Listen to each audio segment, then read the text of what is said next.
Okay, so firstly, I would like to say thank you to University of Leeds and also thank you to Professor Jihan Salim and also to Erna, which is my previous students when she's doing my master's under me. So thank you so much for inviting me for today's session.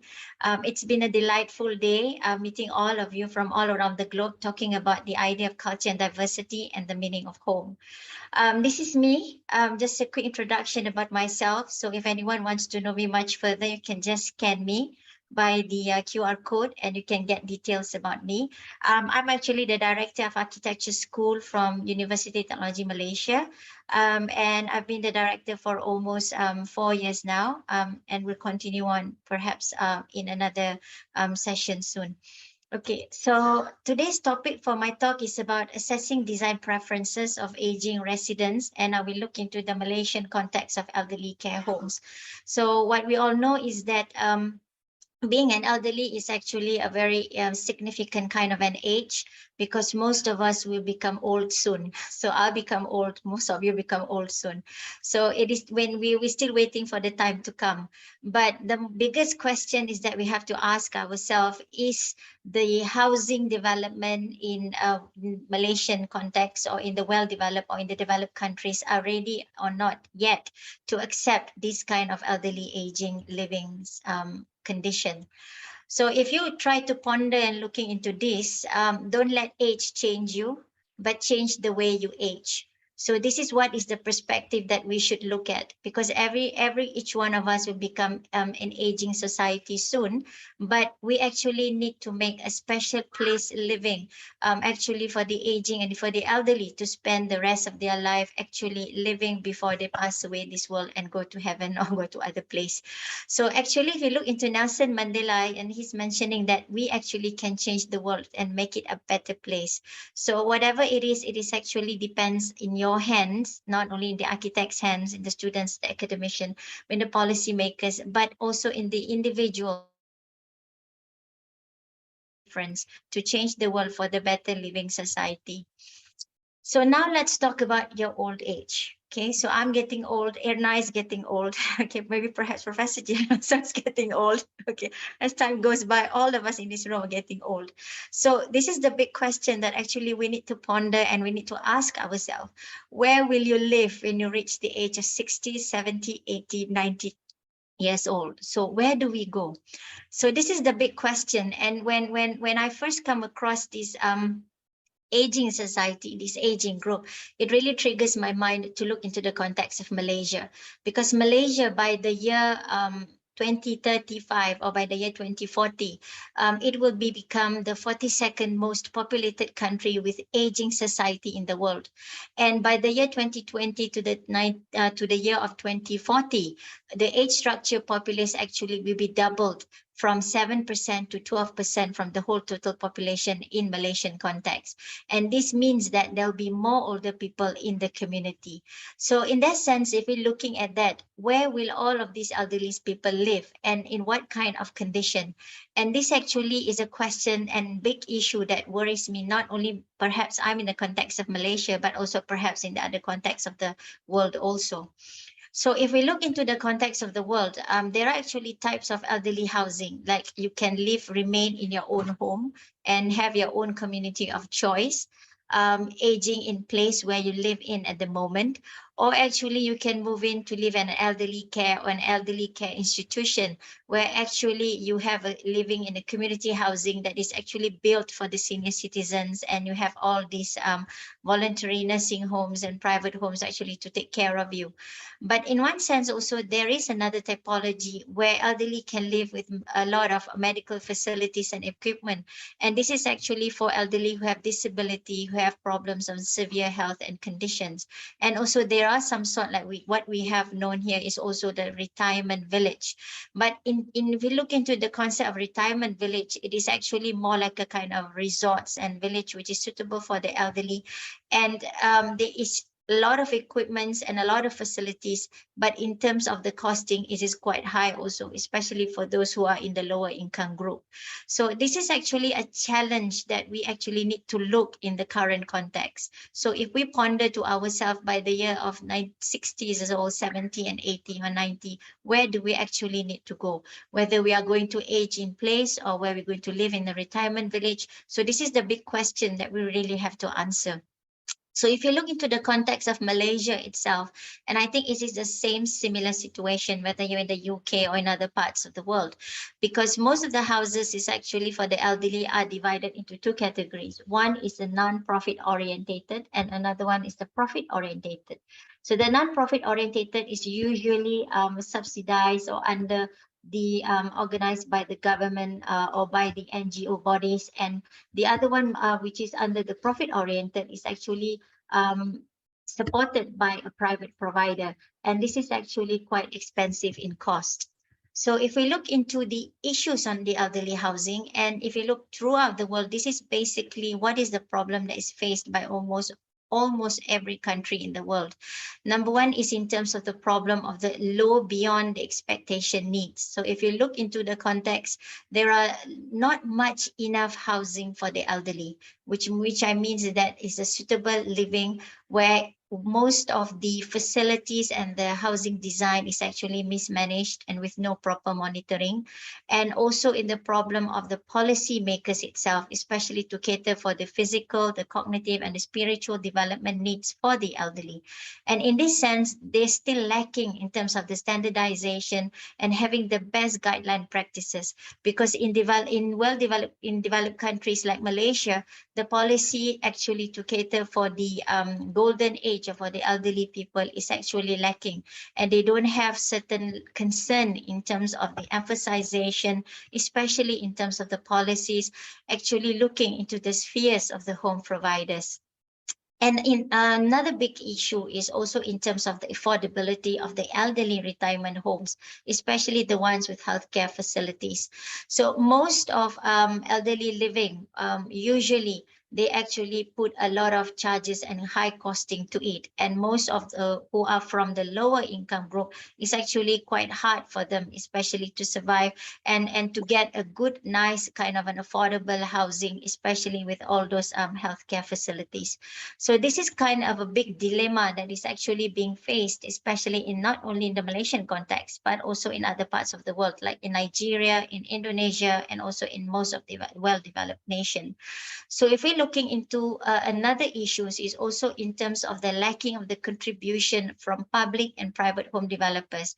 And this one, if you look into the context of Malaysia, a lot of developers still show sense of neglect because they feel that building housing for the elderly is not profitable to them. So it will give them less consideration and little kind of aspiration, because in terms of the design itself, there's so much requirement in terms of the facilities, in terms of the costing. So at the end of the day, developers actually neglect these kind of values. And what they built was actually just a house just to accommodate for the needs, the basic necessities and the basic function needs. So based on these issues and justification, what I did with my research student was that we look into a bigger context in the Malaysian country, where we look and where we search different types of live case studies. And when we divided the live case studies, we look into the housing category, we look into the level of the housing provider, and then we look also in terms of the status of the users who utilize the homes for the elderly, whether it's independent elderly dependent elderly or the one who is assisted living elderly. So this is the findings that what we did when we did our survey and observation by looking into the categories of the non-profit side of the elderly housing that is actually subsidized by the government.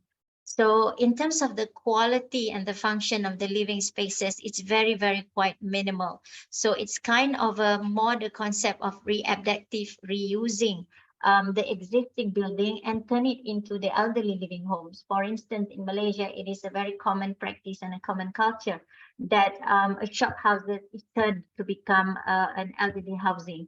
Or sometimes it can be also a terrace housing that it is turned to become an elderly living place.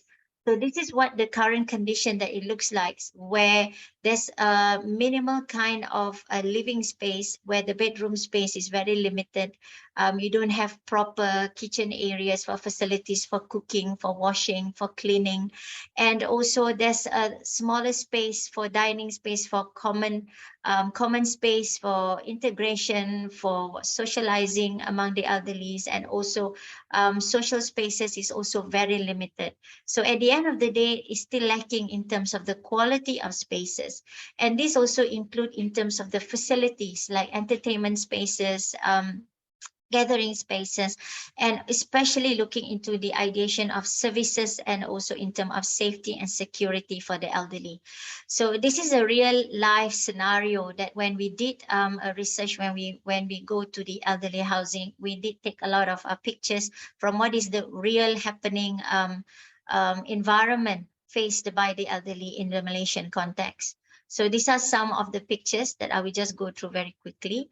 And what we did also, we draw the layout of the housing for the elderly, and it looks like very, very limited spaces. In terms of the functional of the spaces, sometimes it becomes a multi kind of a purpose spaces, where one spaces can be turned into a different kind of spaces. So this one is at the end, it actually give limitation in terms of circulation and movement to the elderly. So and at the end of the day, this kind of an environment create a kind of a suppressing kind of what you call that feelings to the elderly people, and in terms of comfort, and also in terms of suitability. And as you can look also, the spaces provided for the elderly to socialize is also very minimal and also very limited. And there are still lacking of greenery space, and especially pocket spaces for them to do exercising, or for them to do rehabilitation, or for them to do yoga, connection, social communication, and things like that. So these are some of the examples that when we did the observation.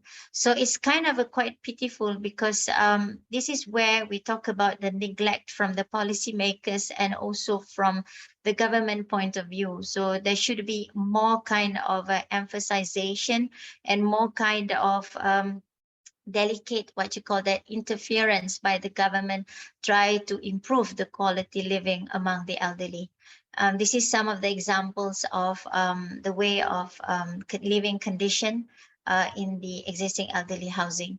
So based on the observation, we also did a quick questionnaire survey with the elderly, and we actually get about 150 elderly try to answer some questions, and what is actually that they really want when they become in when they want a real place to live in, especially when they reach the age 60s and above. So based on the response that we get from the elderly, this is what actually that they want, because in the later life they actually prefer to have to live independently, but they want to live in their own living home if preference, if possible. But then due to certain like restriction like economy, and maybe there's not enough caregivers or caretakers, that's what actually pushed them to live in supporting medical health facilities, or under the care of the governments and NGOs. And if you look into the property type of preference also, the elderly actually prefer to live in bungalow kind of a living context, where actually you have ample greenery spaces to move about, and to sit to do what you call that social interaction with others, and so forth. And location type of preferences, most of the elderly also prefer to live in suburbs. So where it is actually a lot of facilities around, and they can get a lot of medical health and facilities surrounding them. So when we did this research, what we found out was that there are certain consideration that we need to look about when we as an architects or scholars, academician, policymakers, when we design the housing for the elderly. And this is actually involved the external and also the internal features. So if we look at the external features, the architectural design elements that is very, very crucial that needs to be looked into is in terms of having a design that actually respond to context. And in this sense, when you want to build an elderly housing, it must have a connections to the public realm. And in this means that the setting of the facilities, the detailings of the location of the building itself, and also the architectural character that the elderly housing trying to portray. Because most of the elderly housing in Malaysia actually showed a very kind of an old design kind of a building that actually create kind of an emotion of feeling of um, satisfaction among the elderly. So most of the design look very mundane, with very basic colors, and it's very pale, so it looks very old and shabby. So this is actually give back to the emotion of the elderly. So in one sense, also site planning is also play an important role, where you talk about the idea of safety, building entrance. You know, you need to have a lot of pedestrian access, and also practicality of the design dwelling layouts, especially in the comfort of the home itself, in terms of the privacy, in terms of comfort, in terms of visual links, and so forth. So these are some of the design codes that we actually pulled out when we did the survey with the elderly people. And some of them, if you look at the survey that we did, most of the elderly actually prefer to have a space that shows the sense and value of respect. So in this sense, they require a place that can provide a sense of place for the users and also the environment. And what they really required is that to have a close range proximity to facilities, to recreational activities, and also they need require to have a lot of place for privacy in this sense.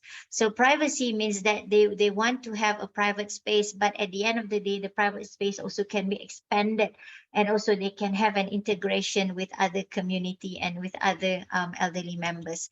So this is quite crucial also, because when we look the findings from the interviews, what they really required is that to have a living space that is actually open to the natural environment and to the natural condition, where you need to have a lot of ample of natural ventilation, you know, natural daylight, and the dwelling layouts also need to have a proper kind of a dimension, so that you can talk about future expansion like modification and renovation, and also suitable with the furnitures and the fittings, and also with the fixtures. So these are some of the findings that we gather from the elderly design preferences. And from there, we actually develop a certain strategies for the elderly housing design at the complex level, at the block level, and at the unit level. So when we design an elderly, it is very crucial to look into 8 important elements, which is the housing setback in terms of the hierarchy, the arrangement of the housing, the nodes that you create within the spaces, and the most critical important thing is that viewing from inside to outside and also outside to inside. So this is where we call to have a connectivity of space, connection between the landscape, the greenery, and also the interior spaces layout. And at the end of the day, also facade also plays an important role. Like what I mentioned earlier, if you have a mundane kind of a facade design, looks really like a hospital or really like a psychiatric ward, it really depressing to the elderly. So it must be something that create excitement for them actually to spend the rest of their lives before they pass away. Okay, so these are some of the things that when we look also into courtyard and green spaces configuration is also very important when designing for the elderly, and also the cues for wayfinding, okay, walkable walking distance, to have a lot of community shared spaces where the elderly actually can experience a different kind of level through multi-sensory design, where they have expression in terms of activities like healing, therapeutic kind of an activities that actually can trigger their physical and also mental and development, and through the senses of light and also colors. So at the end of the day, also when we talk about designing for the residential unit, it is very crucial also to have to take consideration in terms of the building materials, the finishes, the structures, and also the texture. So there are some examples of design strategies that we come up, especially to use textured wall, tactiles on the floor, and then to have this kind of a rounded corner rather than sharp edges. And this is actually give comfort and also safety to the elderly who are moving about crooked corners, edges, and things like that within the spaces. So some of the things that we also look into is sight sensory sensitive, because some of the elderly, they are sensitive to direct sunlight, glass, and things like that. And actually it can create confusion, especially in the corridor way or in the walkway. So in this sense, sight sensory sensitiveness is very important, especially in nooks and corners and edges, and also in corridors and walkways that actually connect between spaces. So by using bright colors and implying the Le Corbusier color theory, like bright colors or like green, red, blue, and things like that, actually can give cues for wayfinding for the elderly. So these are some of the examples that we actually come up in the table, like creating visibility, surveillance, having a lot of elderly friendly features like universal building design in terms of the types of furnitures and fixtures and fittings and things like that can create a better living environment for the elderly. So based on the overall findings that we get from the research for the elderly cultural values is that when we talk about architecture, it is not only about designing spaces, but it's also about understanding the elderly cultural values. So perhaps in the UK, the cultural values is a bit different in the West, and also looking into the Eastern values on itself. But basically, whatever culture values, whether you come from a Western society or the Eastern society, the customary tradition and the religious tradition is basically the same.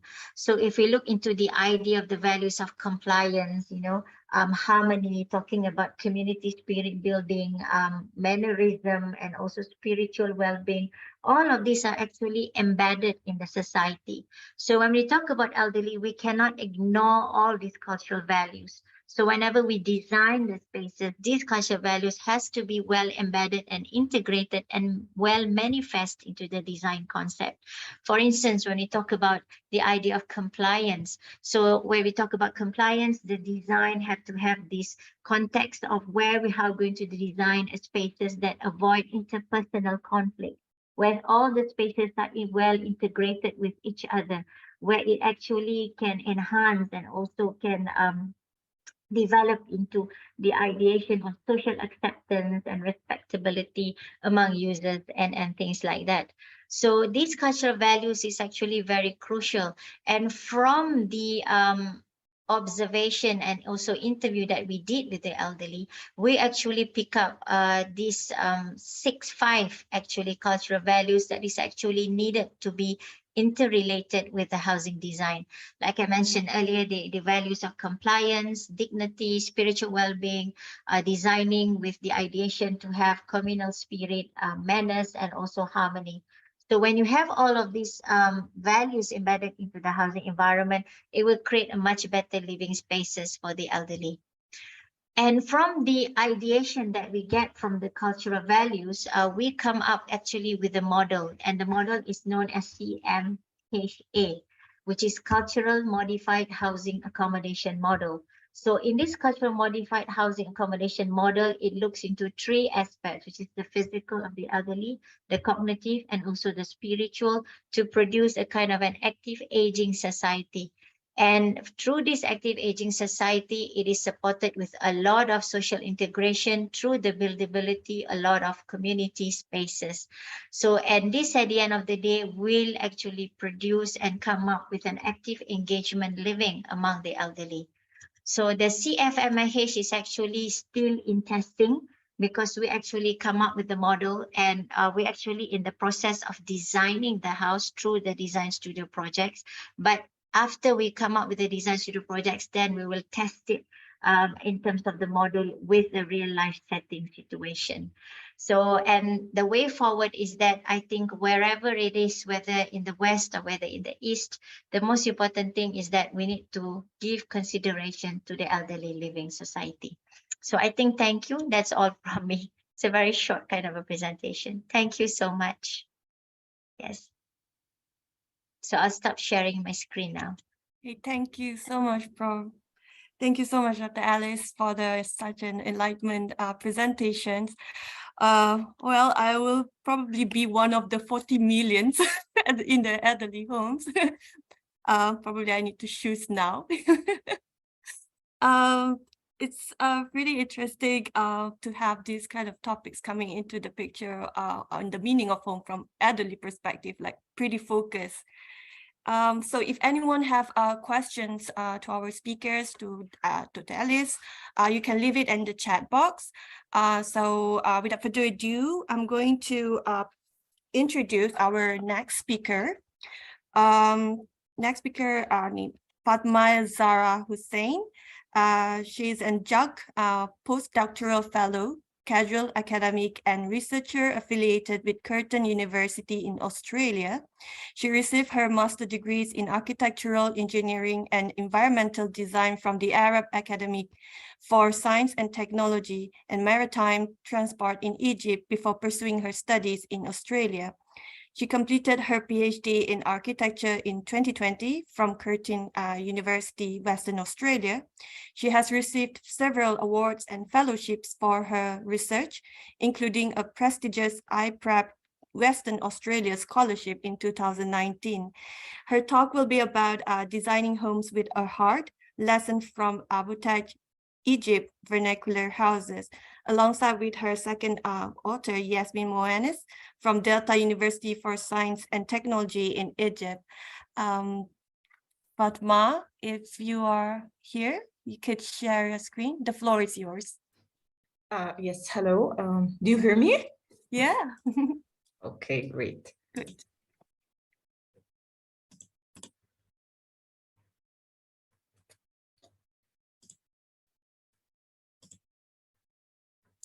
Okay. Is it obvious now? That's fine. Great. Okay.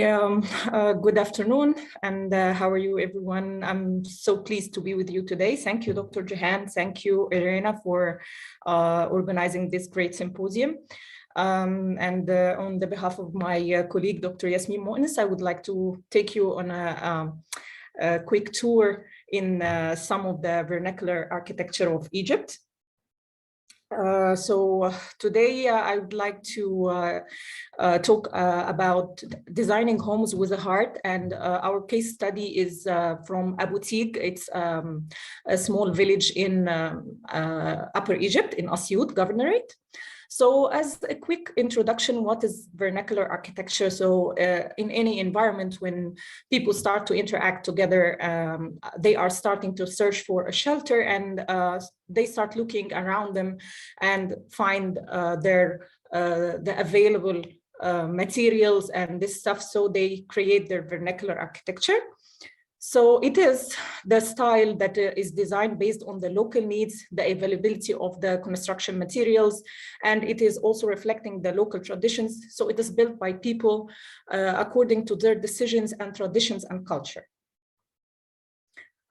In Egypt, we have like Nubian architecture, we have the Upper Egypt architecture, different styles. Our case study is, as I mentioned before, in Upper Egypt. It's in a governorate called Asyut Governorate, and a small city center, it's Abu Taj. And specifically, I'm talking in a village called Zaira. So as a quick introduction, so the background, Asyut Governorate is one of the oldest Egyptian governorates, and it has its popularity and importance as it is was one of the leading centers in the old Egyptian hieroglyphic time. Its name came from the word boutique, which is in the hieroglyphy language means the store, because it was one of the main areas to store the goods and the grains. For the lifestyle, Upper Egypt, people are very traditional and conservative. They mainly work in agriculture and handcrafts, but nowadays also, of course, they have the careers such as doctors and this stuff, but still they remain practice agriculture and farming and other old work jobs beside any other career. For the architecture style, the Abu Tij and the Upper Egypt old houses are mainly vernacular, rectangular in shape and square in shape. They are enhanced a little bit by the Islamic and Arabic houses with having a courtyard, and they had also the idea of clustering in together in a linear lane, which is called al-darb. So like families used to build neighbor houses together, and they had this in one lane called al-darb, and they used to have this closed at night with doors, which is, as we see, is changed now.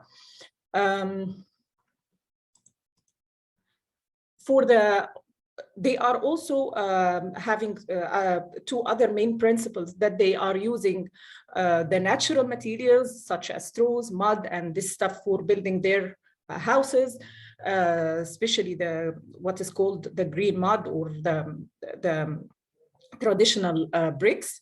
And also they used different environmental and passive cooling techniques, such as having openings, high ceiling openings, and they having also the system of the courtyard, which is one of the most important items in this area's houses. For our case study, we studied more than one house, but for here I will show the house called Khidr House. The house mainly consists of 2 to 3 floors.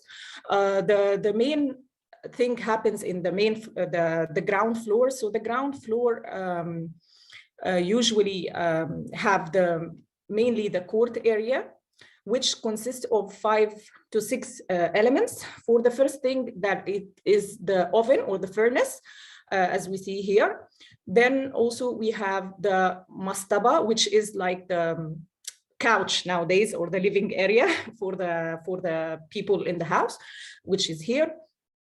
And we have also some storage for the grains, which is something that is from the Pharaonic age, and still now, until now, it's existing in this type of houses. It's called sauma. It's a storage grain. It depends on the size of the house, how many number of these are found in the house. So like for this house, we have like 2 installed here.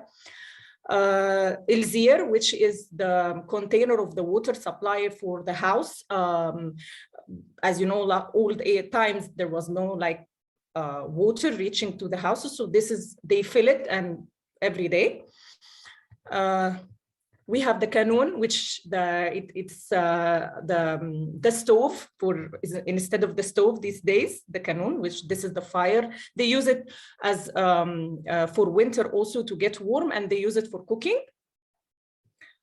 It depends on the size of the house. For example, this house was one of the rich family old houses, so they had their own well inside this big storage room.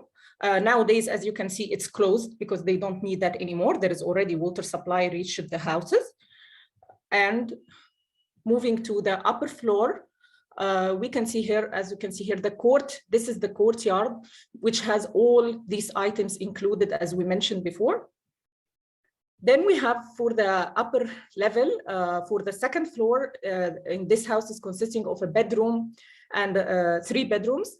And also this house had a roof that has an extra oven and some small animal barns like chicken and this stuff.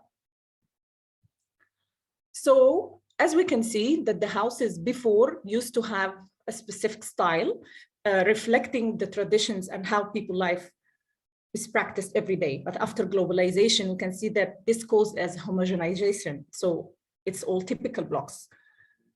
So this influenced also some the vernacular architecture in the villages. So people there try to feel that they are modernized and they try to imitate the town lifestyle. So what happened that they tried to build in the form of the city buildings, but as we can see that the traditions is still reflected. So for example, this is the same family's new owned house. They built it. So first, number one, that they didn't stick to the old idea of a family in the same street. So this is a scattered building, whatever, an empty land that they have. The house, but still the house was, they also tried to introduce some new elements such as balconies, big windows that are exposed to the outside. But as we will mention later, they are not used at all. They never open them. And this start when you see now these buildings and other buildings like it, you cannot identify the style anymore. So what happened that they are using their identity, the old design and the sense of place that they had before. So when we start also to look how they used the new and the old house, so we can see that in the old house, they had also the area for the commerce. It was called El Madyafa or El Mandara. And they still have this area in the new houses, but with a different shape. Some houses used to have enclosed animal barn inside them or attached to the house, and they still do the same in the new building. I showed you the photo. They still had the barn built inside. They replaced the court because, as you know, it's a hot, arid area. So they still had to have a court inside the house. But as they don't have the same elements to put in the court, what happened that it was decreased to be the staircase of the house. So in the new houses, they had staircase that is unsealed, which acts as a small court for the house. So we tried to we did like a quick questionnaire for some of the residents of the house and the other houses. And we tried to check different psychosocial well-being factors that affecting the well-being. And from this checklist, we started to find how people feel about their old houses, how they were so comfortable, and now how they feel in the new ones. And that they already built, but they started to discover that some of the elements that there was fancy for them to imitate the town style, it's just a shape for them, but it's not worth to have, like the balconies, the outer balconies, and this stuff.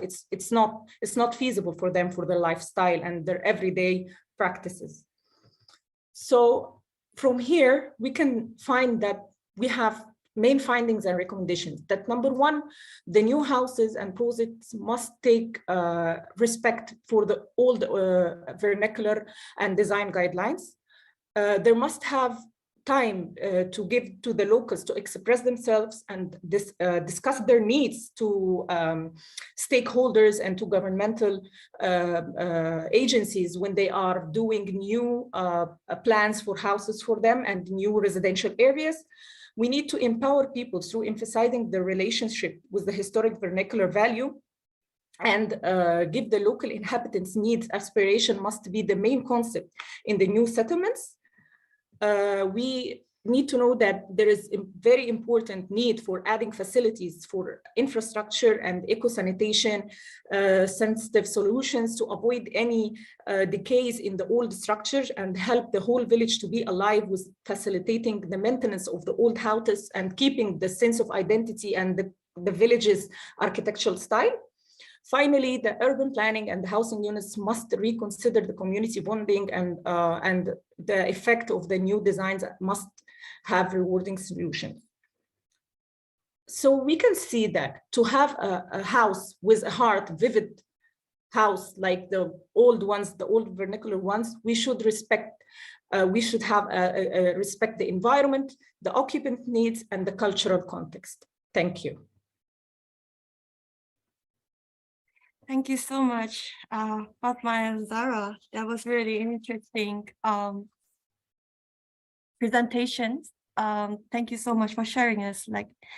Next speaker, we will have Rihanna Sajjad, who has more than 12 years of teaching experience at different universities, including serving as assistant professor and head of Department of Historic Conservation at the Art University of Isfahan.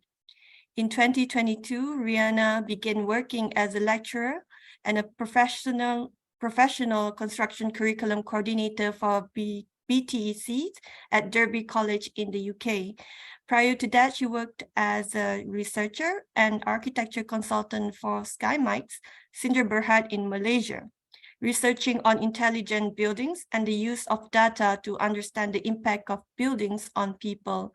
Her topic today is about the impact of modernity on the lifestyle and housing of the Pahlavi period of houses in Shiraz, Iran, from 1891 to 1940. She's the first author alongside with Niloufar Malik and Mariam Zarif from Art University of Isfahan, Iran. Welcome again, and the floor is yours. Thank you. Thanks very much. Can you hear me? Hopefully. Yes. Thank you. Thank you for your effort. Thanks. And I should thanks Professor Salim as well for organizing this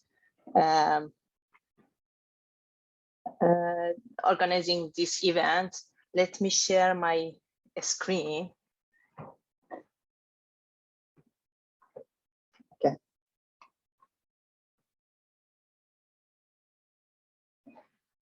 Actually, the main author of this research is Dr. Niloufar Malik, who is assistant professor of Art University of Isfahan in Faculty of Architecture and Urban Planning. And also I'm co-writer of this essay, which I am a PhD in History Conservation and lecturer of professional construction at Derby College at the moment. And also engineer Mariam Zareh, Master of Iranian Architecture Study in Art University of Isfahan. So our research is about the impact of modernity on the lifestyle and pattern of houses in Shiraz, Iran during Pahlavi, late Qajar and first Pahlavi period, which is from 1891 to 1940.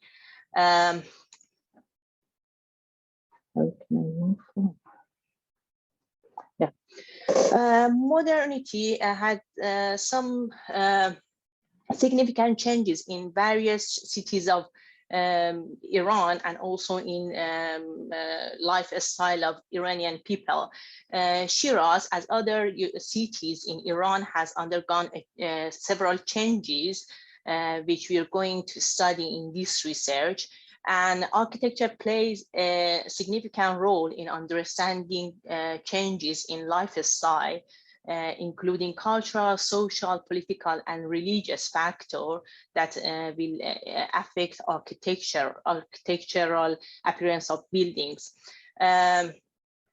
Studying lifestyle changes helps us to identify changes in a structure of architecture, especially in houses. This study, as I told, is focused on Shiraz geography between 1891 and 1940 to compare these changes in a structure of houses and comparing them with lifestyle changes. This research is a qualitative interpretive approach and based on theoric studies and data which was collected and from the site studies, site survey, and also some approach to the documents from the archive of cultural heritage in Shiraz. We have some selected houses that has been analyzed using existing records in cultural heritage to identify changes in their structure. In this study, we are going to identify changes in architectural element and relate them to changes in lifestyle. This is city of Shiraz in Qajar period, and this city was at the moment is located in a plain in the shape of a rectangle. It's surrounded with different mountains, so it has not so much spaces to spread over. Um, you can see here there are some mountains around the city. The city is surrounded by different mountains, and it's going to spread over these lines, these directions. And this is the traditional city of Shiraz in Qajar period. As other cities, it has fortified walls around this with several gates here and here and here. It had several gates around the city, and the shape of city was, the morphology of city was more organic, with some bazaars, some ags and citadels in between. After Qajar period, Reza Shah, which was the first Shah of Pahlavi period, tried to push cities, push all country, all people to be more modernized. So they put some streets, some perpendicular streets in all parts of city to make it interconnected. As I said, in that period, in late Qajar and a sort of Pahlavi period, this country, Iran country, underwent a process of modernization and westernization. In this period, in late Qajar and beginning of Pahlavi, there was many interrelationship. It was a sort of interrelationship between Iran and other countries, especially Western European. And many students went to France, to other countries to study there, and then they came back. Some European came to Iran, some Iranian came to Europe. So there was a interrelationship. If there was a relationship between Iranian and European, Western. So it was a process of modernization and westernization in all lifestyle and country. New modern structures were built, for example, some universities, schools, government building, and so on.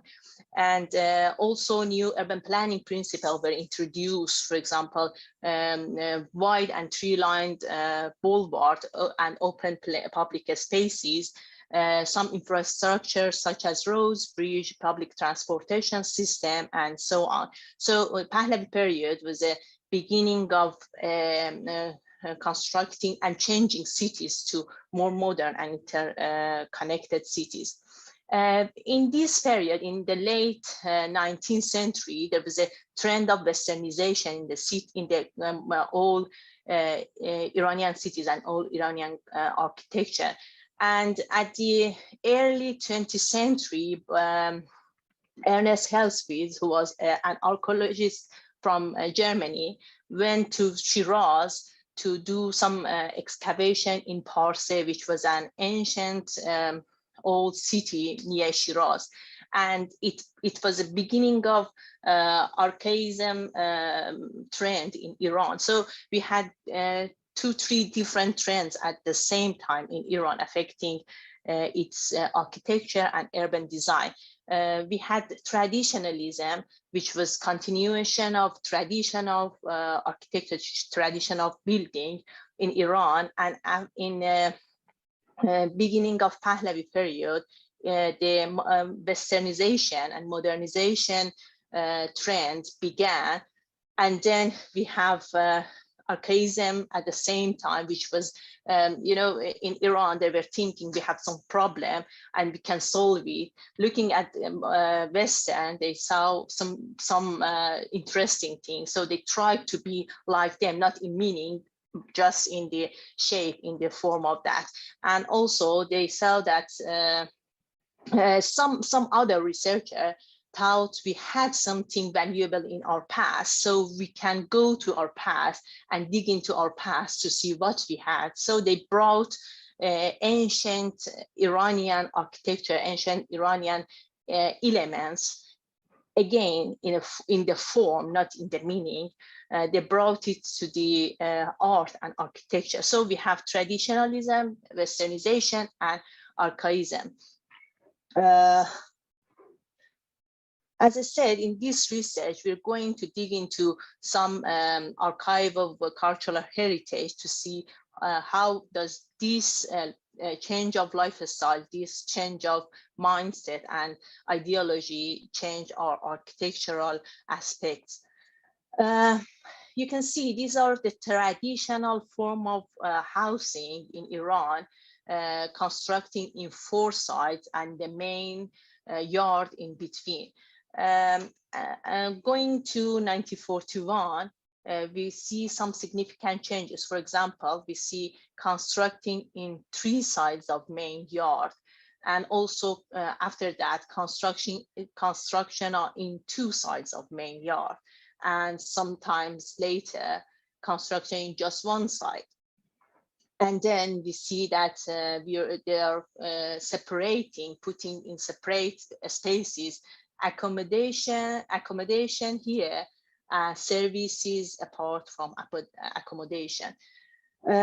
These are, I think, most of these changes are in relation to comparison of the lifestyle and modern lifestyle in Europe and modern lifestyle in Europe. So as you see, we have the main yard. Main yard, we can say, saves its significance, and then some changes. Main yard is not main yard anymore. It's going to be more extroverted. And then we have a separate main yard, separate from accommodation, and again, some separate main yard, which is not the main character of houses. In terms of entrance, we had some significant changes in entrance. This is type of our traditional entrances in Iran. We had a main door, main entrance to public area, and then we have an octagonal shape, which is the main body of entrance, and then we have some corridors going to main yard. So if somebody was waiting here, couldn't see inside of the house. After a bit, it was changing to just some corridors. This main octagonal body was changed, was removed. And then we had some straight way entrance, and the delay going to yard changed from octagonal shape, and some change of direction, just changed to some stairs going to main yard. And then we had just coming from some stairs to main yard, and again stairs and entrance to main building, to main rooms. So we had some significant changes in this part as well. This is one of the houses in late Qajar, beginning of Pahlavi, which is Furqul Mulk house. In terms of rooms, in traditional architecture of Iran, we had rooms with 3 windows and 5 windows, named as Sedari or Panjdari. And then these rooms were going to be more smaller, changed to 3 doors and 2 doors. And then some more rooms like living room, like halls were added to this configuration. You know, in this tradition of traditional shapes, we had just some rooms, and they were called as house. For example, they were calling this room as a house, this room as a house. Brianna, you have 3 minutes left. Oh, sorry, I'm going faster, yeah. And then they have changed the rooms to more private rooms. and the houses, each houses came to become a separate room, individual room. These are kind of houses in Pahlavi period.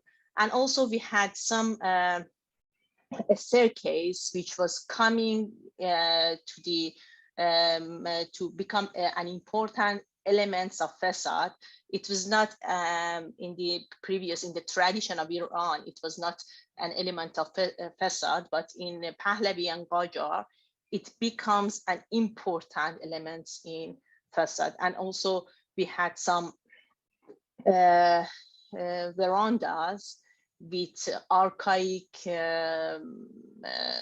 column on them in this this period. To come to conclusion, we can say humans always were looking to improve their quality of life through relationship, exchanging information and equipments, and changing in lifestyle led to the definition of some special concept, and also emergence and removal of certain spaces. The houses in Shiraz had underwent major changes and development in spaces in this period. And because of changes in lifestyle in Iranian society, these changes affected the social, cultural, and architectural urban area significantly, and make the houses more modernized. And by analyzing the pattern of Shiraz houses during the mentioned periods, we can reveal some information of their physical structure and changes, the rapid changes from tradition of architecture to more modernized style of houses, which was just a pattern taken from European cities and Western cities. These are some references that we have used in this research. And yes. Thank you so much, Thank you. Diana, for the fascinating chronology of the typology houses that you presented.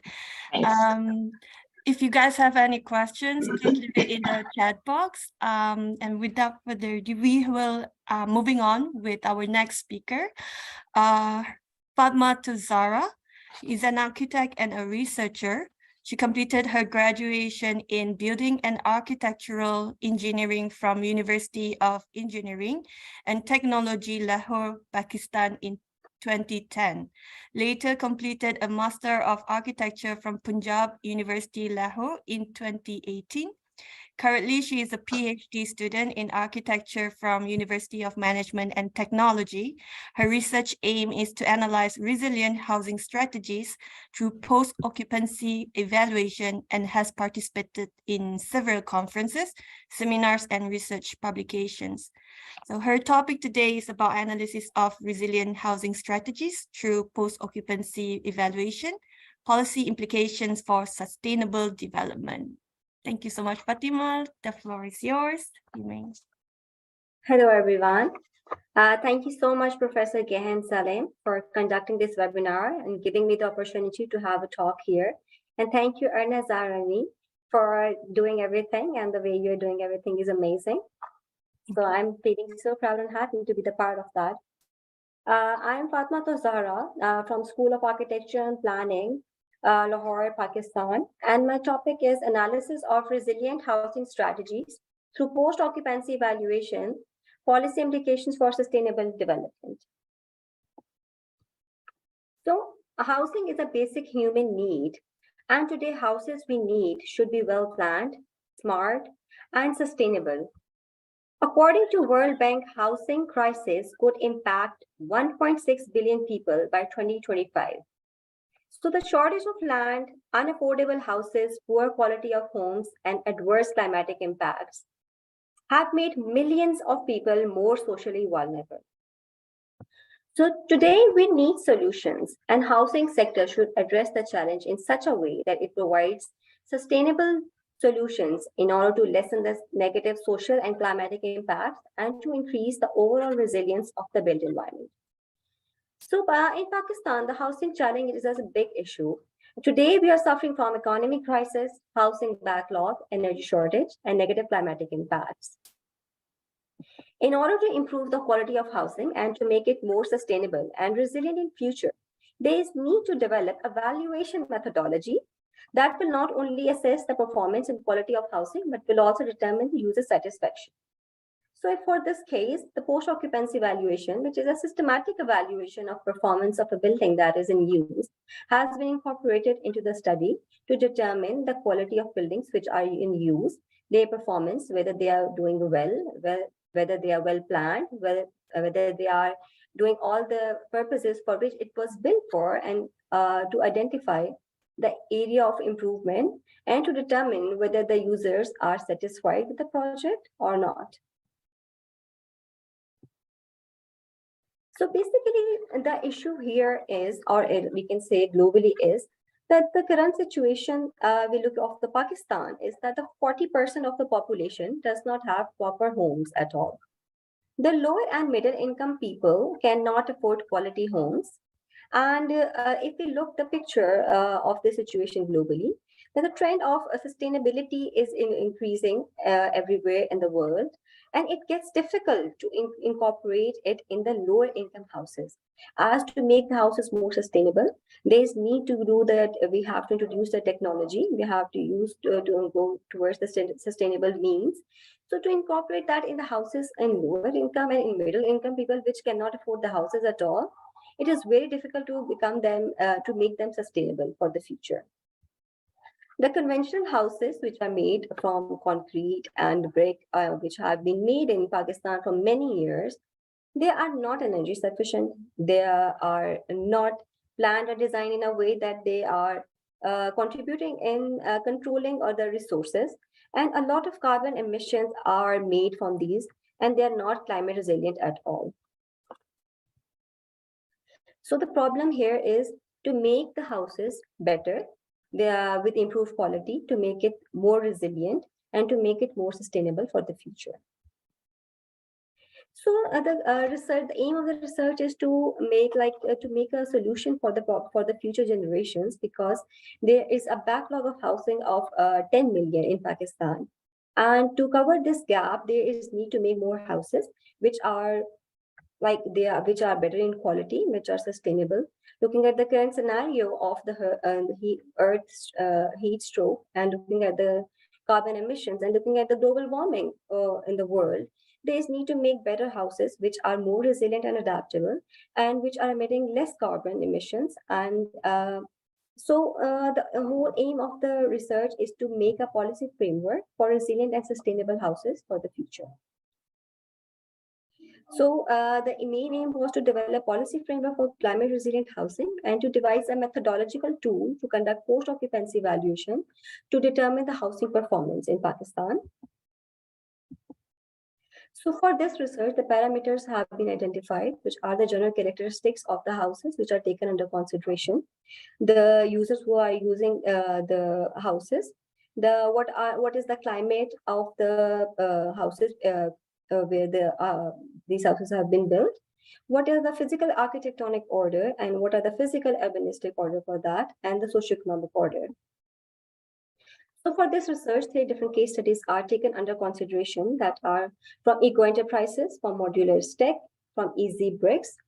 The main of these, all these stakeholders, is to develop houses which are different from the conventional way, the people were making houses, to go towards more sustainable, to go towards more resilient houses. Because the current scenario, there is need to adopt a better solution for the future houses. So these houses are smart, they are safe, they are resilient, and they're environment friendly. And the most important of all, they are affordable. So the greenhouses by Modular Tech, they are basically aimed to address the current scenario, the current issue of the Pakistan. For this purpose, the cost have been considered, and it is desired to to address the lower income strata and the middle income stratas, for which it is very difficult to afford the housing and to get the land and then to make houses, because the construction rate in Pakistan is also increased. The cost of modular tech homes that start from less than $3,000. So the aim is to make it affordable for people living in low incomes. Offering technical environmental solutions to the global housing crisis through their flat-packed prefabricated housing products, and to operate off-grid with their own renewable energy and water purification systems. So the first focus is to make them affordable for the people. For that, they have targeted the low-income people, and there is a basically mortgage and loans provided so that the people which are living like 40% of the income in pyramid, to use them to develop better solutions. Sustainability, it has been addressed very well, and like their houses are more eco-friendly designed, and less carbon emission has been seen from these houses. Inclusivity is also very important criteria, and women and disabled clients will be given priority to access the projects. The four major challenges which has taken under consideration are affordable land and construction for the bottom 40% in Pakistan, sustainable and resilient climate smart housing technology, essential to combat the global warming, and then the scalable construction technology to deliver the homes quickly and to meet the housing demands, and the end user finance for low income households through quick and easy mortgage services. This is the initiative taken by here, and these are the first ever green homes in Pakistan, which are affordable, which are low cost, which are installed easily, which saves the time for installation.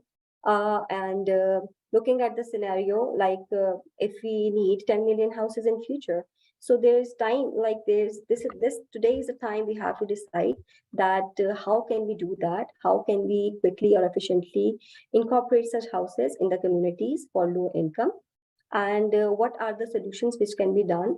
The houses made in this way are economical, and they are resilient, they are easily manageable, they are cost effective, and they have the same properties, like the life or the lifespan of these are same as the conventional houses which are already made here.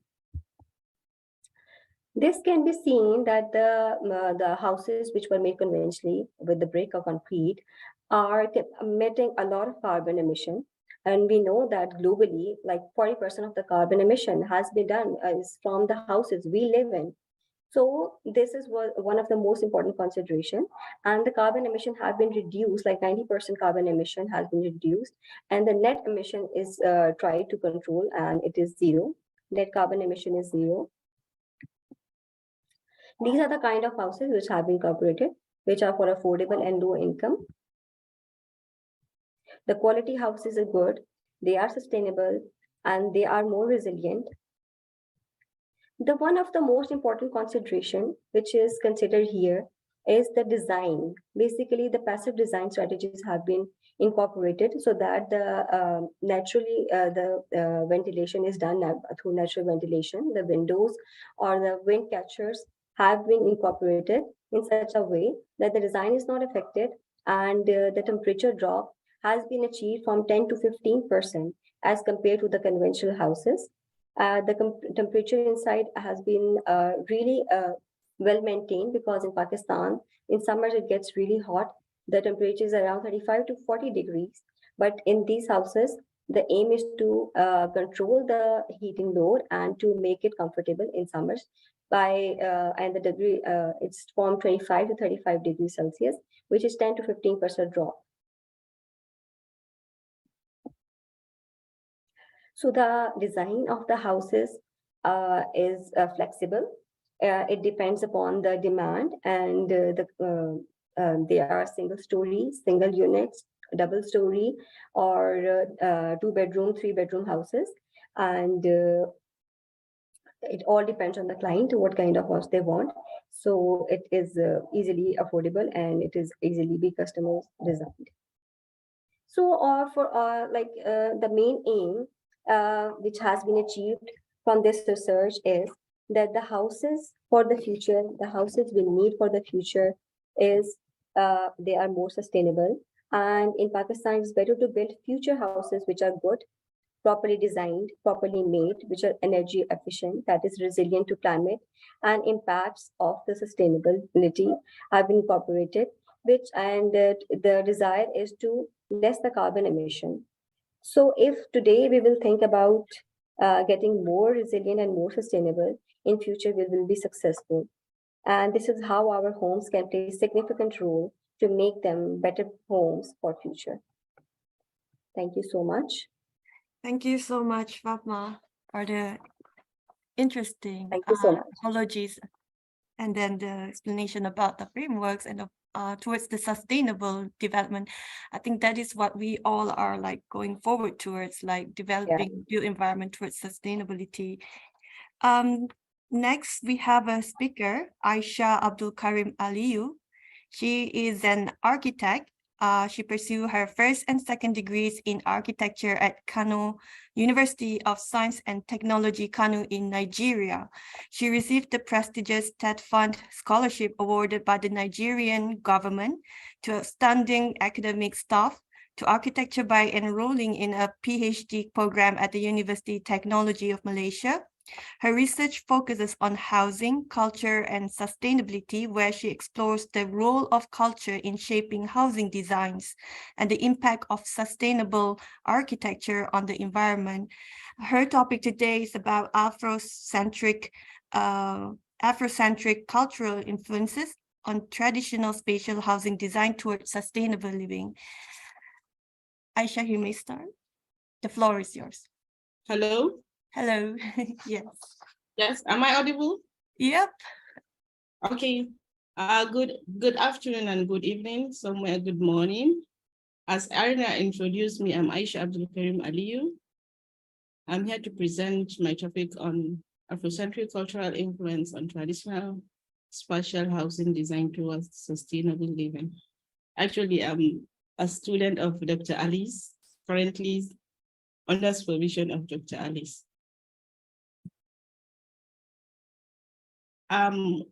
As I started, Afrocentric culture, when you heard of Afrocentric, what comes to your mind definitely is Africa. So, and African countries is not all areas has been delved into. Aisha, what can you they make it have, like a the culture slideshow they for have. us? Hello? Hello, Aisha, could you make it like a slideshow for us? Your screen. Okay. Yes, thank you so much. Afrocentric culture is a way of life that is rooted in the history of tradition, values of African people. It emphasizes importance of community, family, and nature. These values are reflected in traditional spatial housing in a sustainable society. My region of study is Nigeria, and Nigeria, we are overpopulated and housing deficit crisis. So with Afrocentric cultural approach to housing, I think this research will come up with a framework that will impute our values, norms, our cultural heritage to an affordable housing for the low-income earners. So architecture is a form of art that incorporates expression, technology, and fulfillment of housing needs. When we talk of houses, it's a form that is evolved in different culture. Each and every, like in this seminar, we have different cultures, we have different countries around the world that expresses its own culture. So in actuality, the process of globalization has sparked debate between how it accelerated. Western idols and tradition are progressively being carried over the globe as usual. The loss of cultural identity and progress erosion of societal values, rise in crime, and so on. In Nigerian cities and towns, structures bear no resemblance to Africa, its intellectual and social political ideologies. By defining Afrocentrism, it's a paradigm founded on the belief that to reach sanity, African people must reclaim their sense of agency. According to Afrocentrism ideas, concept, events, and personality, political ideas and perspective of the Black people as subject rather than what object. We should be looking at ourselves as the subject of change, not as a stagnant ideas. The Afrocentric paradigm is a paradigm change offered as a structural response to Black disorientation and decentering and lack of agency. By default, what is Afrocentric architecture? According to Madly Okumabwa, Afrocentric architecture is the translation of what culture, aesthetics, spirituality, local materials, development of philosophy, and African people into their built environment. Afrocentric architecture is not about reawakening the ancient African people, but instead is in the word of Okonkwo, it is a new culture of development built upon a natural synthesis of design philosophies indigenous to Africa, interwoven with elements of foreign practices, creating harmonious and innovative solutions. Afrocentric culture there is a region in Nigeria, which is called an ethnic group, which is called Hausa. It is part of northern Nigeria.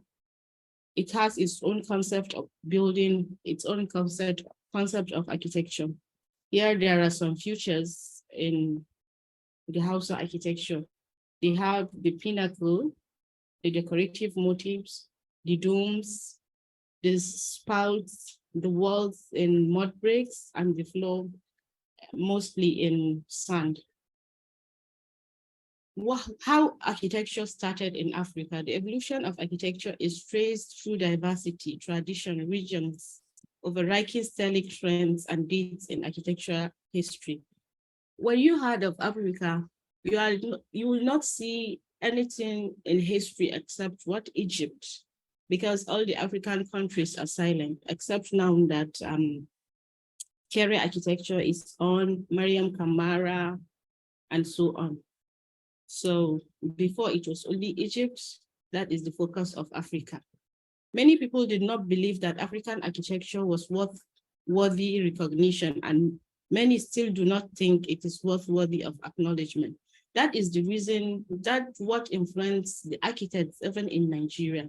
They didn't believe that they have an abundant element that can be used and showcased to the world. So researches and symposiums, seminars should be taken within the curriculum of studies. When a local architect is trained in Nigeria, it should be take a tour through what these cultural elements. There is this gap between the culture, the tradition, and architecture of the region. How it started before 16th century, they used sticks, grasses, reeds, and thatches. In the 17th century, that is when they start using adobe, cow dung, sand, and timber. That in the 20th century, that is when cement still come into. We have along before form installation and concrete tower blocks, women were finding indigenous ways to address their needs through architecture, using local materials and inherited construction techniques. Societies have ensured that building provided protection and comfort. These pictures is showing us how abundant all these structures are sustainable and how abundant we have it. You will not put your money to buy it, but when you say you're going to use local material, all what will come to a person's mind is that this is too local, it will not stand the need that it takes. This is the sand. The second step is how he is mixing it into molds. This is how attached roof. This is the timber and the stone. The traditional setting in Hausa traditional setting and ethnicity in Nigeria, mostly they are polygamous in nature and extended family in nature. The first one is showing us the inner courtyard, the use of courtyard. and some room is a structure, is a square structure that is showing some room apartments and a sitting room. They're having a general sitting room. That is where they will take their lunch, dinner, and the rest. And Aiki, which is a room in the tribe, and a place for rearing animals and the rest. And the second one also, this is showing an extended with double wing, is showing an extended family settlement, which a son, the father, the son, and his children, each marrying out, but still settling in that compound. This is the traditional setting, the figure 1 and figure 2. This is how this traditionally, this is how it started. And when we look at sustainable development, we'll see that there is multiple reasons for adding culture to the traditional 3 pillars constructs of sustainability. When you look at, it will come up with a built heritage, cultural facility, morphology, aesthetics, and the society, mix of function, comfort, and sociability, public spaces, the environment, the accessibility, the environment protection, and when it comes to economy, it's the economical aspect of it. Environmental protection, reducing carbon emission. It will help in reducing carbon emission footprint of building throughout their life cycle. It improves environmental and energy performance of building. Waste management treated as an integral part of sustainable housing strategies. And economic effectiveness, cure and neutralize tenure. Housing construction is performed based on the use of building codes and standards. Spatial planning efficiently disperse services, undertakes over regeneration, provides affordable housing. Social inclusion and participation. It increases the availability of housing option. Research and exchange of knowledge on all aspects of sustainable housing. Effective, clear, and transparent governance at levels. Cultural adequacy, emphasizing the development of public spaces. Housing takes into consideration the background and culture of inhabitants. This is the main of Afrocentrism. The houses should take the users in consideration while using, because the mass housing that the government are doing, mostly they are inconducive for the users. I have a case study that I undergo during the study. During the study, I have observation and a questionnaire. The observation were made based on the cultural identity of low-cost housing. The observation is on a framework. This framework is tested empirically. And I have a questionnaire. The questionnaire, I asked the architect. Why ask the architect? Because they are the designers, even the government, they are the one that through design for mass housing.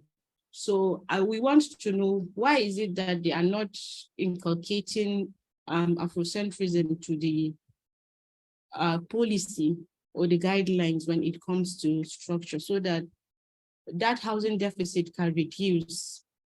It can reduce through the Afrocentric approach to housing. That is the use of local materials. As this is saying, what knowledge do you have about exposure to Afrocentric futures in the modern context? Aisha, you have 3 minutes left. Okay.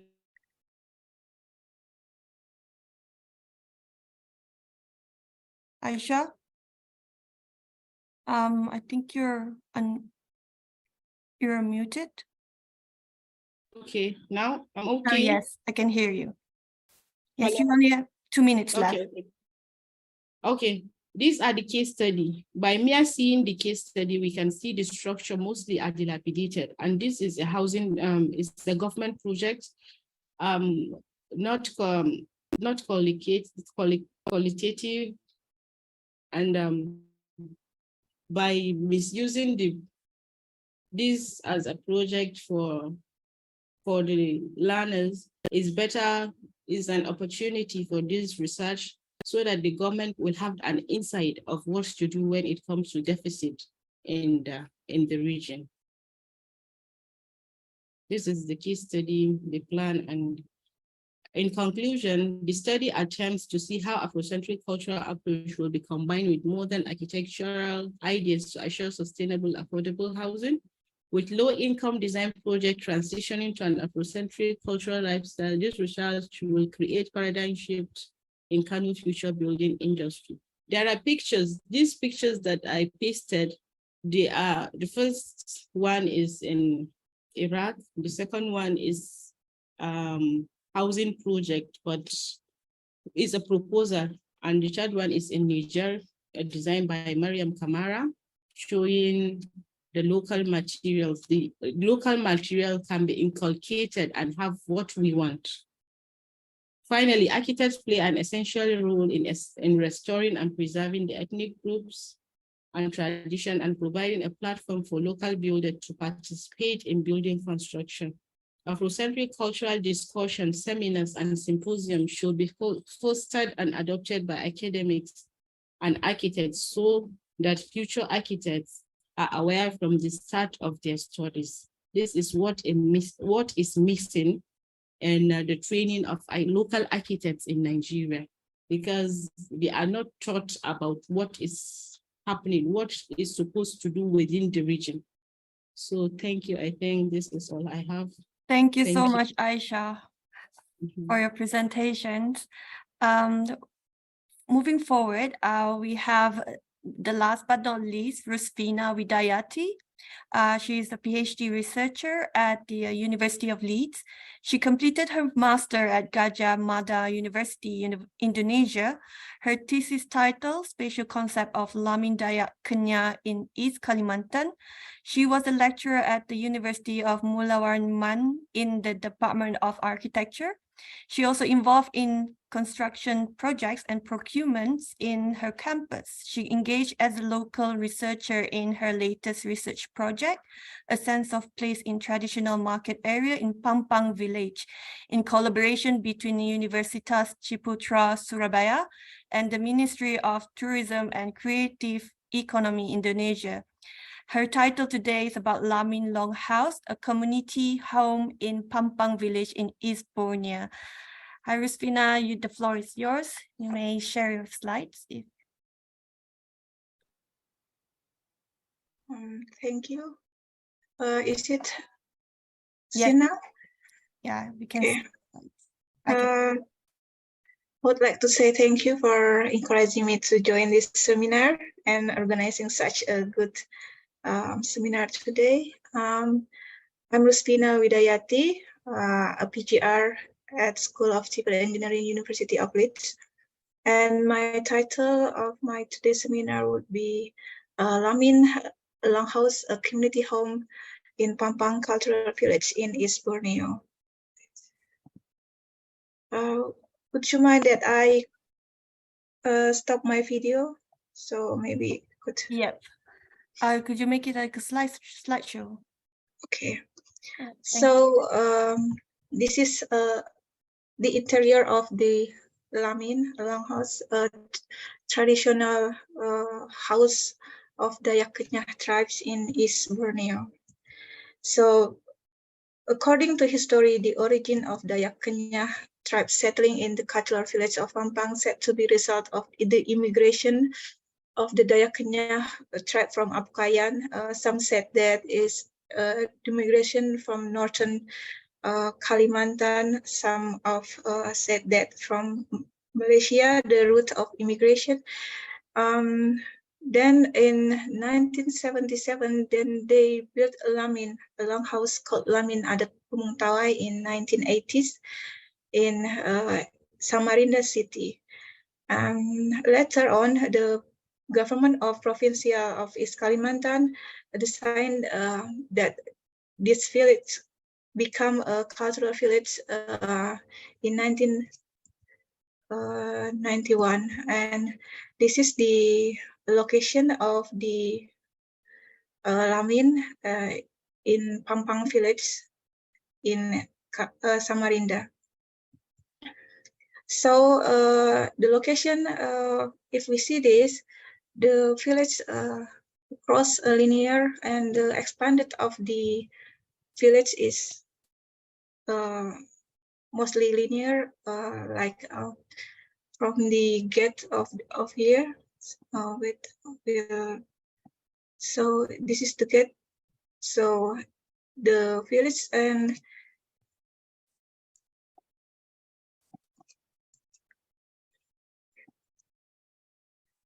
these are the location of Lamin Pumutalet. At the beginning, is it the center of the village, become before it's expanded to the left and to the right. So this is the appearance of the longhouse. In the past,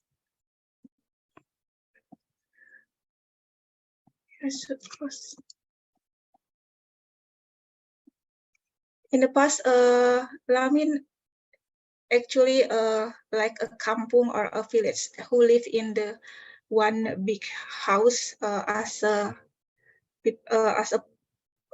village. Then we can see in the middle is where the head of the tribe lives, and the next to left on the right where the people will build the additional house when they like growing the village. But now the Dayak people live in a single house because of the modernization, the hygiene, the health of and education. They now live in a single house, but then like a sense of miss of a place to gather, like a public event. That then they rebuild Lamin for public events such as for harvesting festival, wedding, culture, and the way they rebuild Lamin, it replicate the shape and what they have longhouse in the past, but with the modification of the layout inside of the Lamin now. So you can see this is a layout of Lamin in the present, but the appearance of the Lamin of the or the longhouse is still like refer to the the earlier version of the longhouse. So so it raises a question: how do Dayak people define meaning of Lamin to them? So the Lamin now to refer to what the activities or the public event that they do in the Lamin, and how the relation between public event activities and household. Because when we referring a house, so we like some cross in our mind that there must be some activities that related to daily activities, and how they define Lamin as a public place and or a home. So the objectives of this study is to explore how the Dayak people perceive the Lamin to them by observing their activities during public event and daily activities in the Lamin. So the objective to observe how the public events take place and the daily activities, and then to interpret how the Dayak people perceive their Lamin doing those activities, and to identify what Lamin really is for them. So referring to literature review, there's some definition about house, like in relation to the function as a type of dwelling that for residential purpose, so people live permanently or only semi-permanent habitation. So the unit lives in the house is known as household. But from Leverber's said that space merely an interlinkage of geographic form, both environment, symbolic meaning, and daily activities now it talk about the activities. And furthermore, I could add some connection between feeling and having comfort, and to some extent it's include economy aspect. So the last is talking about home is like a combination process that inhabitants or the people sense acquire during the habitation, a sense of history and identity. So looking to the lamin itself, so the lamin construction, we can see that there are main columns which full of the ornament and the craft, like 1 meter diameters and length of 6 or 10, depend on how long the span of the truss. And the roof mostly made of the wood from iron wood, and either inside or the outside of the lamin is full of ornament that represent the content of the meaning or value or good characters that they want to resemble to the people. And talking about the spatial, the main purpose they built this lamin for practice social activities, to practice their culture, their beliefs, and most of all to like preserve their togetherness as a whole big family. And focusing the activities, at least there were 2 major events held at the Fabang Cultural Village last year for the traditional ceremony that held every year in July. And for this study that I took the data is by observing the activities during the weekly. So they have a weekly festival and the annual for the harvesting, and to like interpolate what I observed from the activities that has been doing during the festival. I triangulate with the in-depth interview from the Dayak people. These are the sum of the informant that involving to this study. So the data collection done during a weekly cultural festival that they held every Sunday at 4 p.m. and the annual culture last year at 23 and 26 June of 22. And the data analysis would be the like to interpolate activities and what they perceive or what they perspective of what their activities in the lamin during those weekly cultural festival. So in the end, it will raise like a deep understanding about the meaning of lamin to them.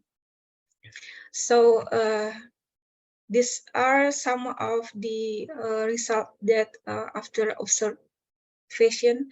So mostly for the women during the like festival, they do also daily life in lamin like a nursing child. So while they're waiting for the customer, they sitting their babies, or they like feeding their child, or just cooking preparation, waiting for the customer, or and some of them also like how to say it, it's not like it's a parrot activities, because some of them is also a dancer, is also a craftsman woman, is also like for example this some of them like music player. So during the activities some of them like waiting for their turn to dance, for example, they making a souvenirs or like serving the customer who wants to buy the merchandise. Like we can see here, there's a lot of merchandise that handmade by them to sell to the tourists that comes to the village. So this is the activities between weekly and annual. So it happened inside and the aerial view of Lamin Bumung Tawai. So these words are in Dayak's vocabulary. Pagen is performance area, and the yellow one is where the audience sit inside the Lamin. But before and after, usually the people of Dayak will gather inside of Lamin or inside of Dalam Amin,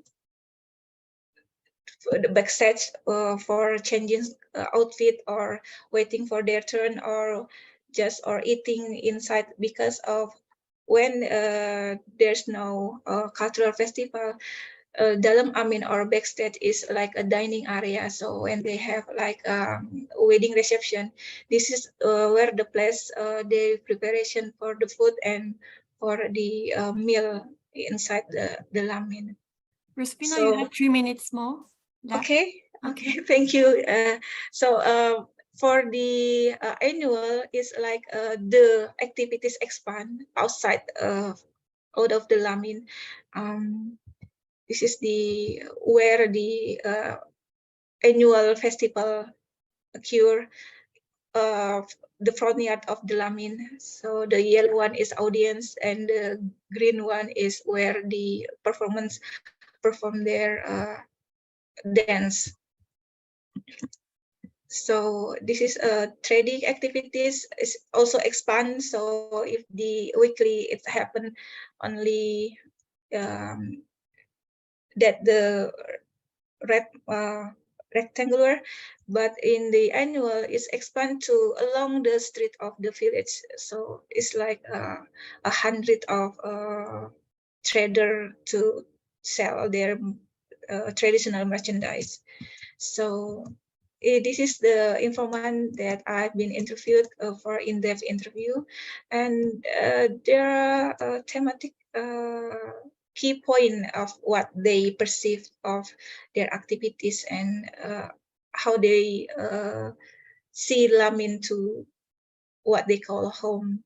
So most of them say that it's like a second house. So their children to play, women to have chatting, nursing, or cooking preparation.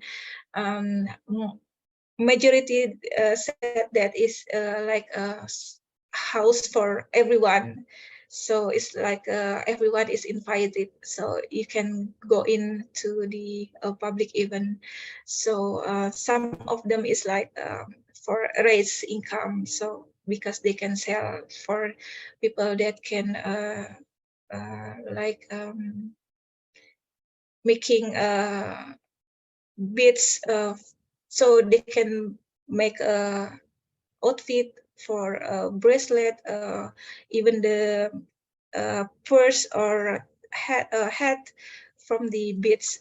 Then the most important is they see the Lamin or the Longhouse is like their identity as a Dayak tribe, because whenever people, even the outside of Dayak people community, when heard a word of Lamin, they always refer to, oh, this is a Dayak house or Dayak home.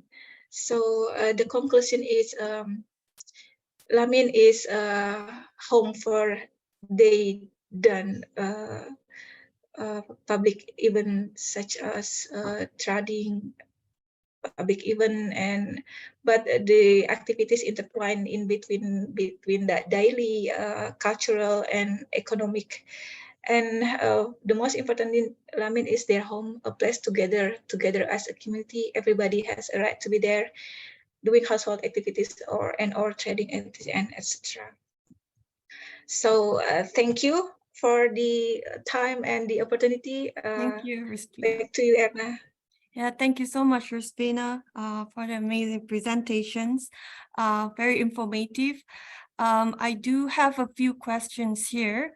Maybe I can directly to ask Dr. Alice Sabrina, because you're mentioning about remaking it elderly homes, and it's all about like the structures, the architectural elements, features, services.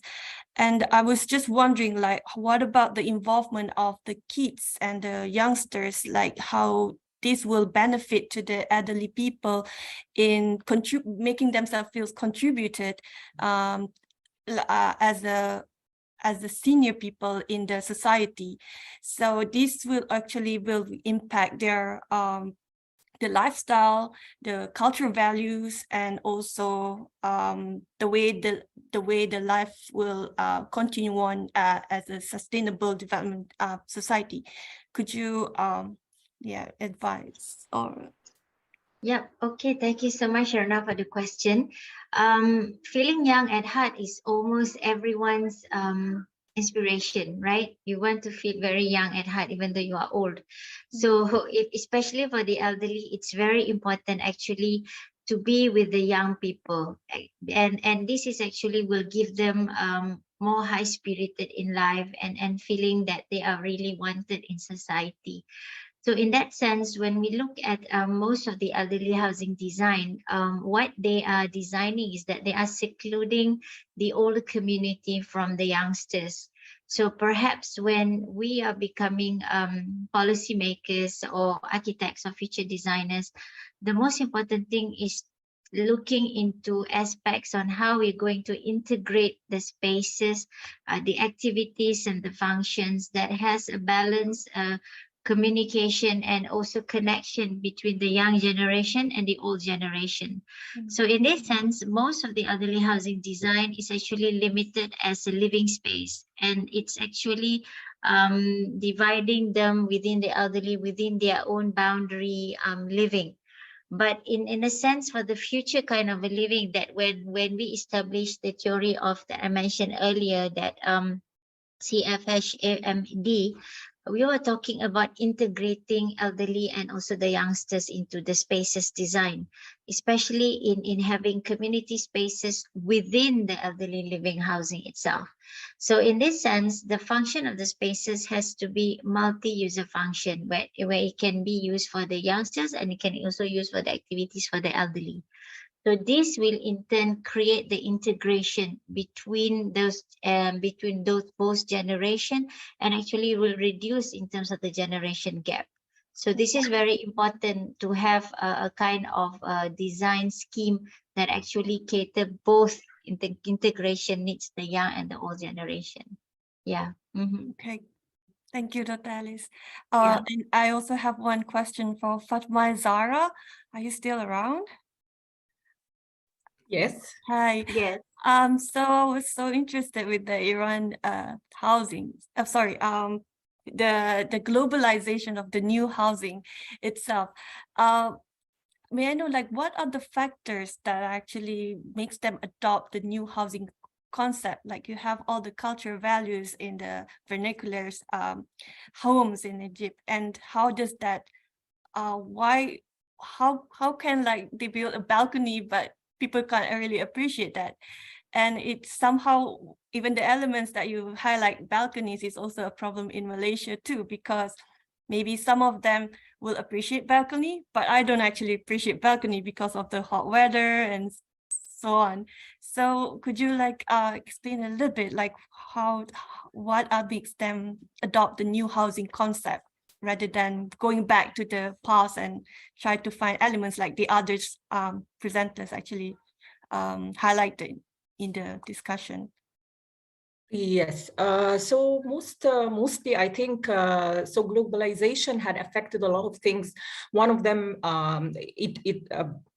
one of the things, the migration of people from the villages to the city and the urbanization, people started to look, and it caused, one of the things it causes standardization. So people started to see the concrete buildings in the city, and they started to be exposed to this type of buildings, and in their back minds it started to build up as this is the way to be modern. So what they do, that they try to, in my opinion, they try to imitate this style. And then by practice, they, as you mentioned, like in this village, it's also hot climate. Also, as I mentioned before, they are conservative. They used to have that everything is open to the indoor, not to the outdoor. They don't use balconies. So what happened, that the item, it looks so, okay, so we have a modern house looking like a modern house. They feel confident, but by practice, they never use it. But people feel better this way, feeling that they are now modern. I think also it's an idea of social and public awareness. They are not taught to appreciate the idea of the identity that they have and the vernacular architecture. It's in their mind, it's in their built memories and their built mind that they are old, they are unfashionable. They need to be more modernized by this way. And because they are not well addressed that, oh, now because of the environmental crisis, we need to be more environmental friendly, and we are going back to more and more of the vernacular architecture solutions.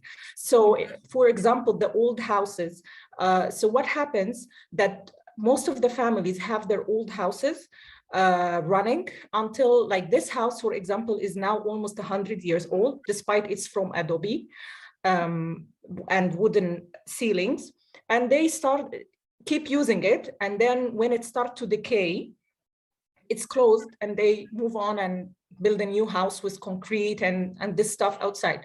So for them, we are moving to a better way, and they don't bother themselves in like conserving and trying to protect the house, because they are not also appreciating the importance of having something functional like that with a great architectural style for more than 100 years. And it's in these type of houses, they have fans, for example, only fans.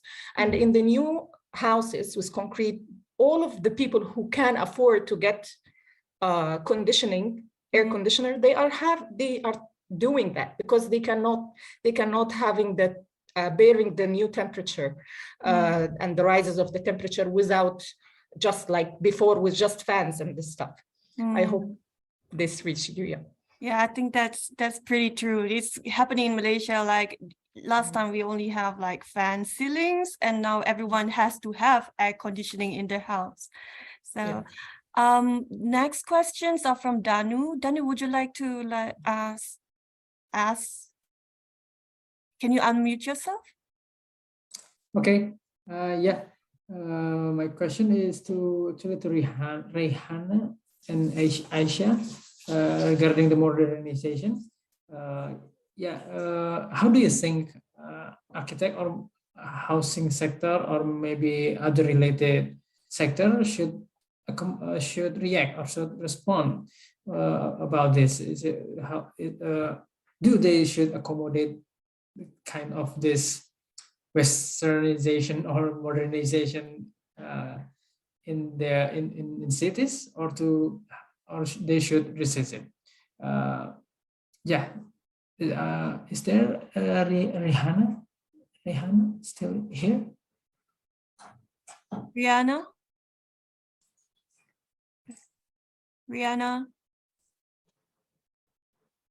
Probably no.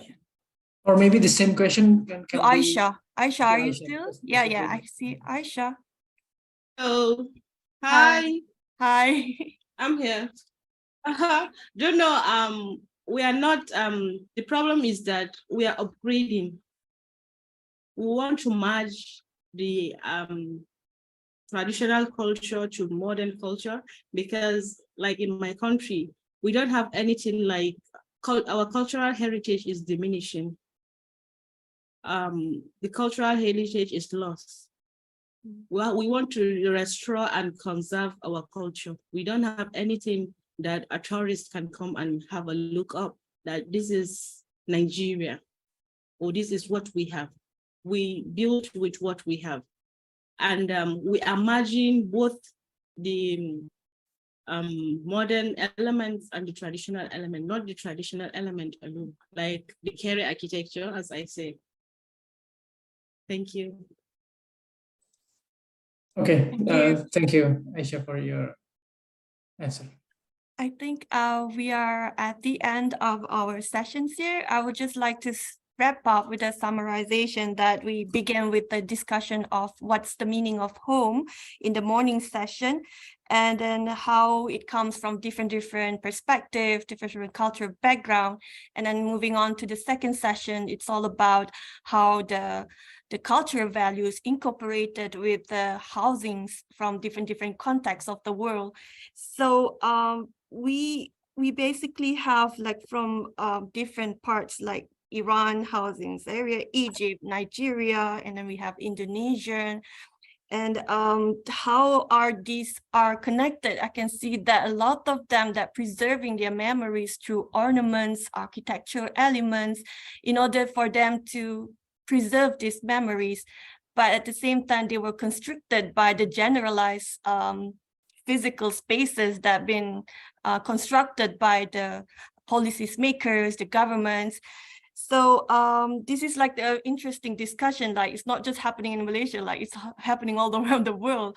And then we should like come out as like educate this since the beginning stage. I remember like when I was in UTM, when I was in the doing graduate study on design, I was always wondering how does my other colleagues practicing their homes and how do we design? For example, I was given like as a design for an Indian clients. So I have been like asking him questions. So this is actually like an eye opener to everyone's that it's not just about what we think, that it's all about like asking around, like what do they think and how they feel, how they experience, how do they practice. So thank you so much everyone for joining us. And yes, Professor Jihan, would you like to say? Thank you very much, Erna. So I have two things to conclude with, but before we go and before I send all my thanks to everybody, I just like to let you know some heads up about our fourth upcoming seminar that will take place in June and organized by Karen, about space and belonging. Specifically, the title is called The Sense of Belonging and the Physicality of Architectural Space. Karen, would you like to give a brief in 1 minute about the scope of the seminar for anybody interested to be joining us, and maybe share with them the call, because the call is out already. Would you like a couple of minutes, Karen? All right, okay, a couple of minutes, Karen. But until Karen is ready, really very warm thanks to everybody who really spared the time to be with us today. I think the seminar has been excellent and very good, well attended and well represented. The talks are very interdisciplinary and very from a wide spectrum of backgrounds. And I think that is the value, that is the core essence of bringing all the researchers together and sharing the knowledge and sharing the theories, the concepts and the methodologies. So I think that has been an excellent gathering today. So thank you very much. I wish to have a special thanks to our two keynote speakers, Gamal and Alice, for your amazing insights. And again, you know, even looking at the home from the perspective of the elderly, I think this is something that we haven't discussed, or it's a little bit undermined in the kind of research arena that we talk about. So that's very useful and excellent. And I just have to say as well that some of the talks, maybe they seem to be on home, but I know that they are relevant to many other PhDs in the architecture and urbanism group as well. Like, for example, Alice, when you talk about intergenerational homes, we have some students working on intergenerational public spaces. And I think the core theories and the core concepts applies as well in terms of the speciality of it, in terms of, you know, how do you bring the spatial and the non-spatial together. So thank you very much for the very insightful talk today, and really amazing to know you as well. Thank you so much to our 11 amazing speakers. Some of you are still here, some of you have left, but, you know, please share this, and really a big delight to know you all. And maybe I know some of you already, but I know them through social media, but it's my first time to see you, see your faces, and hopefully not virtually, but it's not virtually as well. Maybe at some point we meet in a conference or a seminar at some point. And I think it's that essence of even for early career researchers to know each other and to exchange your knowledge and exchange your research. I think that is the essence. And I will always tell the PhD students, you know, the PhD is not just about your research, it's about developing your own skills as well. And this is one of the kinds of expanding the skills and knowing more about the other research and sharing that knowledge and being there to run events like that. So thank you very much for everybody who shared their research and their experience today with us as well. And special thanks to Erna. Who edited all this, and she has been driving all this from start to finish, from drafting the call, sharing it with me. We've got plenty and enormous amounts of email exchanges. We have been planning for this for 3 months. So it's not an easy task just to have this couple of hours. It's a lot of preparation behind that. So thank you very much, Erna, and I hope it was useful for you as it's useful for everybody else. Thanks a lot for Queenie, who is hiding behind the scene. Show up, Queenie. Yeah, there you are. Hello. Thank you very much, Queenie, for helping and supporting today. It's been really, you know, very helpful and very supportive. And as I said, Queenie has run the first seminar in this series on her own, so there was no model for her to follow. So she's now the model to follow for everyone. So thank you very much, Queenie, for helping us and supporting this. Thank you so much to all of you, but maybe I'll go back to Karen once again. Are you ready, Karen, too? All right, there you go. Hello, everyone. I apologize. No, it's just me on spot. Thank you, Professor Jihan, and congratulations, Erna. So yeah, the upcoming seminar is called Sense of Belonging and the Physicality of Architecture, as Professor Jihan just mentioned.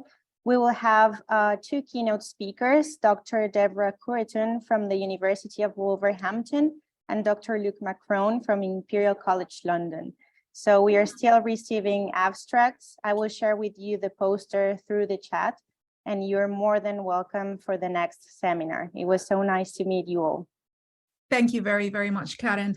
And as a matter of thanks and appreciation to everybody, we have prepared certificates of participation to everybody.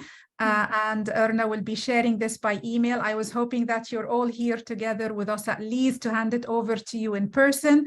But I'm hopeful that at some point we're going to meet in some spot in the world very, very soon. So thank you very much, everybody. And I wish you a lovely remaining of this day. Enjoy it all. Thank you very much.